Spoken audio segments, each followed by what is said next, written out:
বিসমিল্লাহির রহমানির রহিম। আসসালামু আলাইকুম। জনতার রান্নাঘর থেকে সবাইকে জানাচ্ছি শুভেচ্ছা। আশা করি সবাই ভালো আছেন। আজকে যে রেসিপিটি করব সেটা একটা ভর্তার রেসিপি। শীতকাল, তাই একটু ভর্তা রেসিপিটা বেশি দেখাচ্ছি। যাই হোক, এটা একটা ডালের ভর্তা, মসুরের ডালের ভর্তায় আমি একটু অন্যরকম করে করার চেষ্টা করব।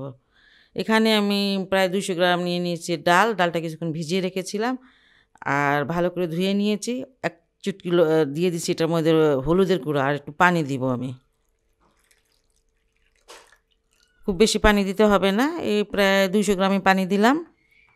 লবণটা দিব না, ভর্তা করার সময় দিব। আর এটা আমি ঢেকে দিব, আর যতক্ষণ পর্যন্ত না সিদ্ধ হয় ততক্ষণ পর্যন্ত এটা ঢাকাই থাকবে। আঁচটা একটু বাড়িয়ে দিব, তারপর কমিয়ে দিব। বলক আসার পরে কমিয়ে দিব। বেশ কয়েক মিনিট পর আমি আসলাম। এই ফাঁকে ডালটা একদম সিদ্ধ হয়ে গেছে, দেখেন।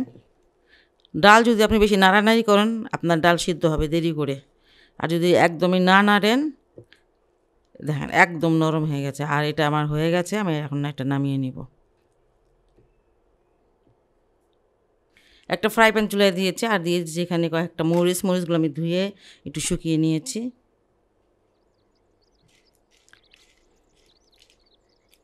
ঝালটা নিজের মতন করে দিবেন।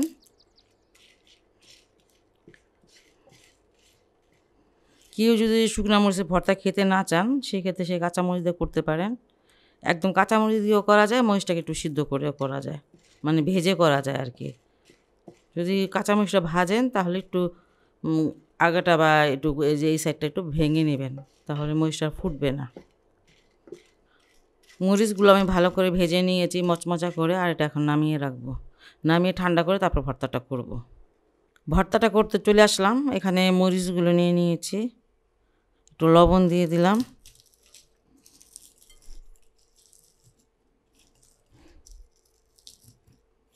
একটু লবণটা দিয়ে মরিচগুলো, মানে যদি আপনি এইভাবে ভাঙেন খুব তাড়াতাড়ি ভেঙে যায়। আর মরিচটা একটু মচমচা করে ভাজতে হয়।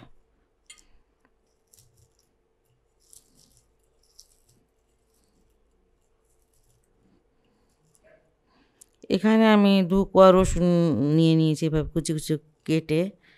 রসুনটা যদি দিতে না চান তাহলে দিবেন না।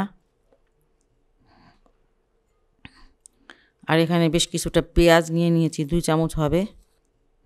আমার কাছে পেঁয়াজটা সব কিছু একটু বেশি দিলে ভর্তাটা খেতে ভালো লাগে।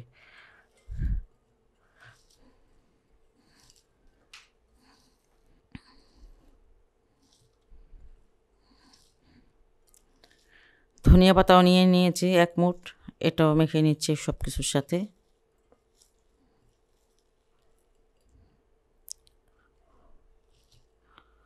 ভর্তাটা খুব ভালো করে মাখাতে হবে, যে সব কিছু মরিচ, পেঁয়াজ, ধনে পাতা সব কিছু ভালো করে চটকে নিতে হবে। যত ভালো করে মাখাবেন ভর্তাটা খেতে কিন্তু অত ভালো হয়।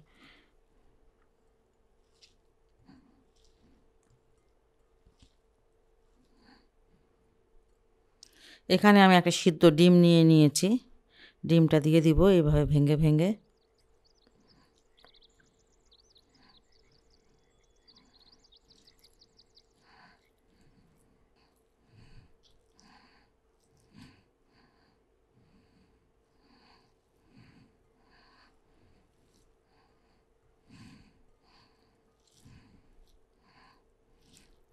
এই ডিম দিয়ে এইভাবে মসুর ডালের ভর্তাটা করে দেখবেন যে কতটা ভালো লাগে খেতে।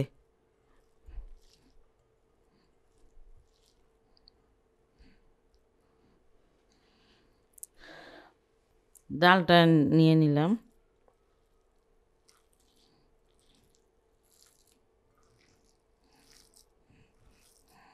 ডালটা যাতে কোনো পানি না থাকে, খুব শুকনা শুকনা করে সিদ্ধ করে নিতে হবে।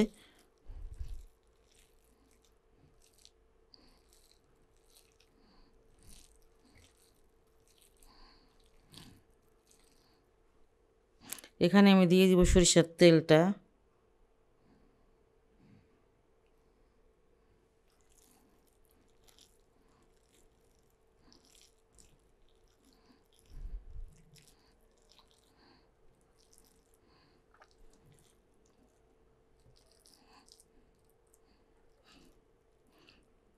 ভর্তাটা আমার হয়ে গেল। এইভাবে ডিম দিয়ে মসুর ডালের ভর্তাটা করে খাবেন, দেখবেন অসাধারণ একটা টেস্ট।